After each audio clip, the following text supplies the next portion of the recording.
Hello everybody, I'm here today to do this unboxing of the Aero wheel that I just purchased recently.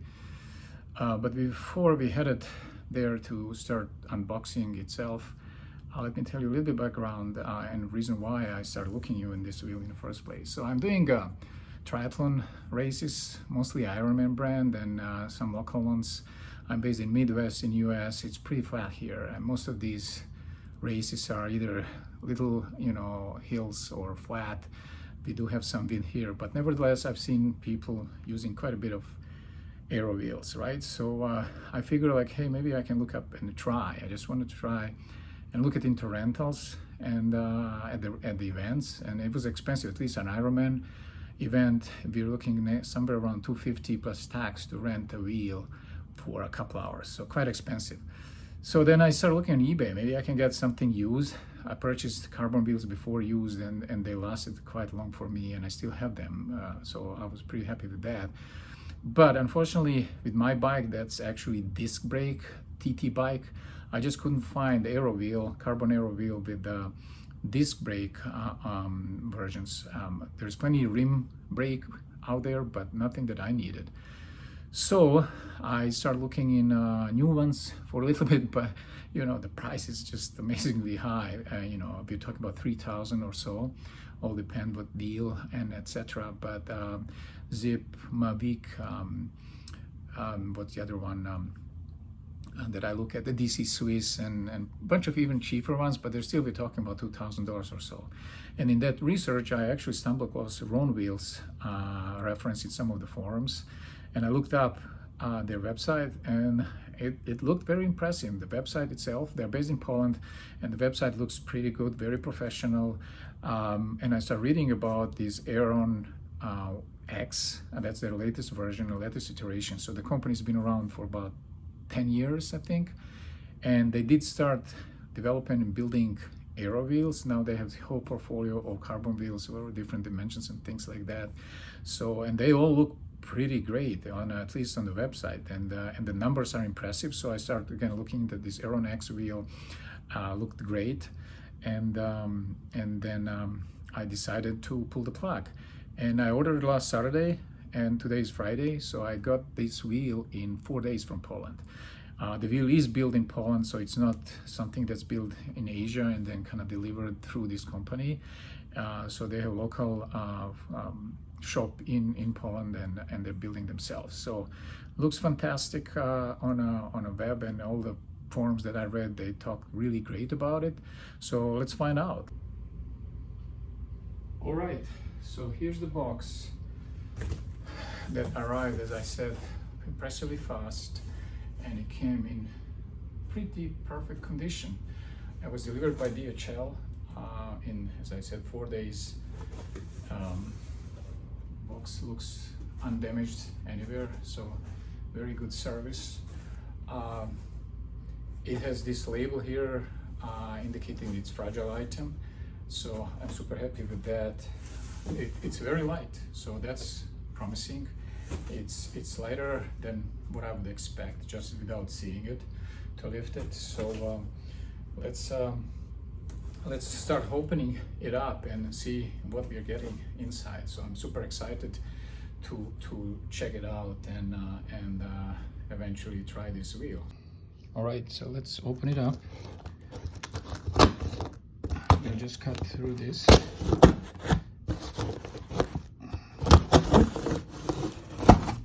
Okay, so let's move it here, there's more light.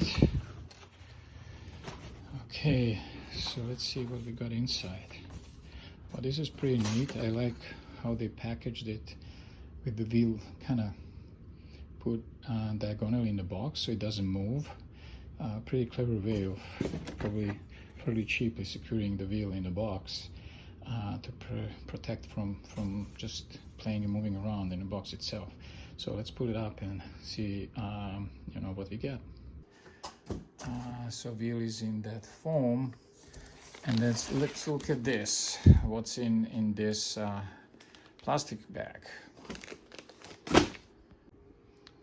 So let's see what's going on in this bag. So this is really nice touch, Apple style.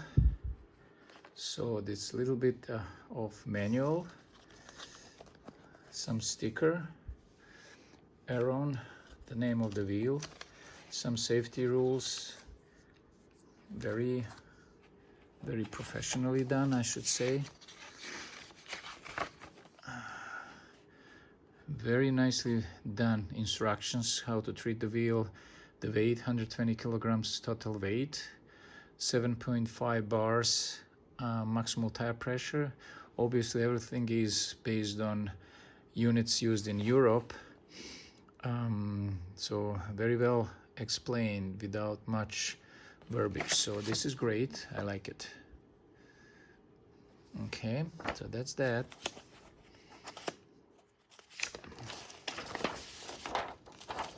Service form, okay, so in a case of any service or anything, nice. And invoice, so very good. So that's where it goes to paperwork. So here we got some valve opening stickers to cover the opening on the wheel itself. After, you know, the tire pressure is set, then we have the actual valve for tubeless tire and then converter. So this is actually nice. They have a converter for the pump, so that can be reached since it's in the actual valve is inside that hole on the wheel itself. So this is great. And this must be the wheel bag. So we got also wheel bag.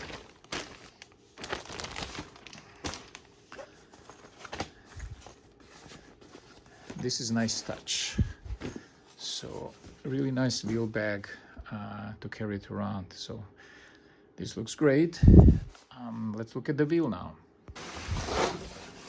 Okay, some protection on the side. Let's check it out. Okay, so it is actually a bag. So let's open this. So let's pull the wheel out of the package.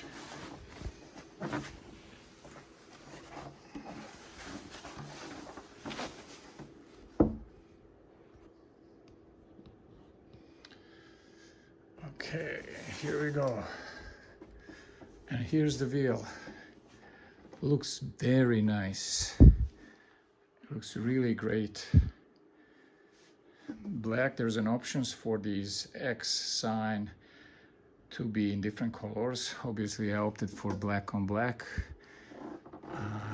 The wheel looks really great quality.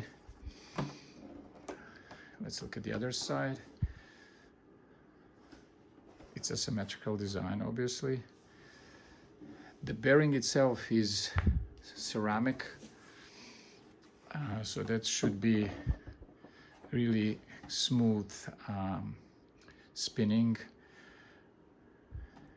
The wheel is light for the size of it, and it's already prepared with tape for tubeless tire. I think I'll try to use clincher. So basically, I think it would be better for me on Ironman races to be able to deal with the clincher tire rather than riding with the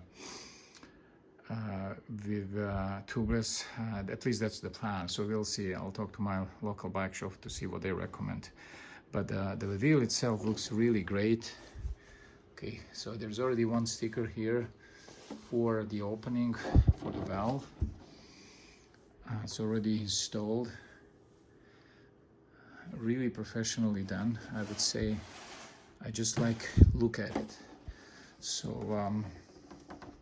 I'm really happy with the purchase. I think these guys know what they're doing. It's very professionally done when it comes to packaging, when it comes to instructions, and the way how wheel is built. So it looks good quality.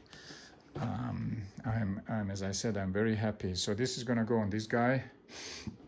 So we'll see how it fits. I do have a separate cassette already to put it on. I'm just waiting for the disc rotor to arrive, and I'll take to the local bike shop to put everything together, put the tire on, and we'll see. I'll definitely do follow-up installing it on the bike, and then what I'm gonna do, I'm gonna try to test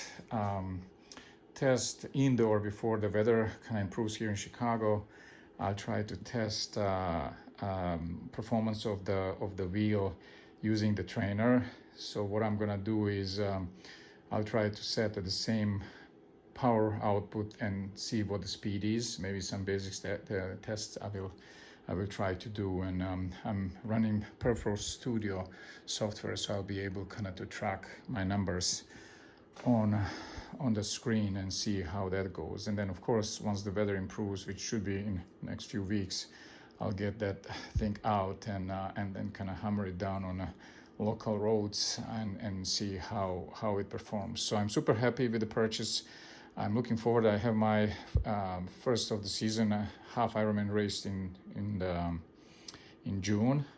I do have a shorter distance early June as well, and we'll see. I will probably use this wheel on both of these because the course are fairly flat, no much hill, so exactly what I'm looking for, and we'll go from there. I'll definitely follow up with another video to show installation on the bike and the performance, initial performance and initial impressions. Until then, quick update. Last day or so, I was playing with the wheel to put the tire on, and I thought I'm not going to be able to do it. I felt it's going to be very hard, but looking into some instructions actually on YouTube, I managed to do it. So here it is. So I put this Schwalbe Pro 1 tire.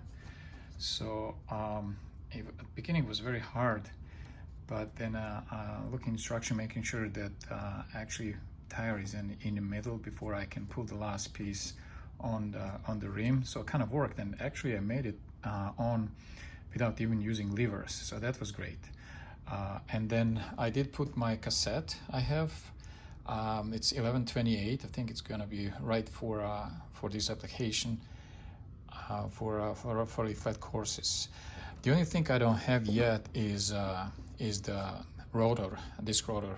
And I originally started looking for Altegra or Durace version, and I just couldn't find anywhere online or any local stores in 160 millimeters what I need.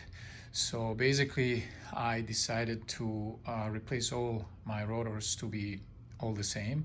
So I'm getting actually another version of Shimano coming in 2 days, and they're going to be actually lighter for about 20 grams per rotor, so it's going to be lighter and pretty much same quality. And these I actually found that I used also in Tour de France or some other races, so I found a reference on the web. So that's going to be interesting to see how they're going to fit with the race calipers and things I have on this bike. So I will definitely provide an update on that one too.